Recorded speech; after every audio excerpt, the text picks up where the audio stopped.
అందరికీ నమస్కారం. నా పేరు స్వీటీ. నేనైతే ఇప్పుడు ప్రెసిడెంట్ ఖలీల్ బాయ్ దగ్గర ఉన్నా. ఎవరికి బాయి? మా సేటుకు బాయా? సేటు పెళ్ళడానికి బాయా? ఖలీల్ బాయ్ అంటే ఒక వ్యక్తి కాదు, ఒక రెస్టారెంట్. ఇక్కడ ఫేమస్ ఏంటంటే రాగి ముద్ద,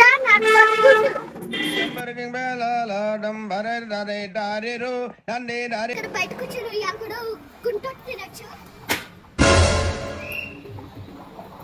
హైదరాబాద్ లో రెండో ఫేమస్ రా. ఒకటి ఇరానీ చాయ్, రెండోది భాయ్.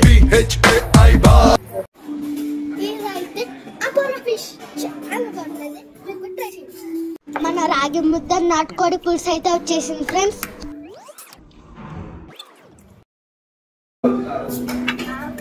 ఈ టిష్యూ పేపర్ చూడండి ఎంత పెద్దగా ఉందో. రెస్టారెంట్ కూడా చాలా హైట్ గా ఉంది ఫ్రెండ్స్. బయట ఫ్రీగా ఆడుకోవడానికి చాలా ఉన్నాయి ఫ్రెండ్స్.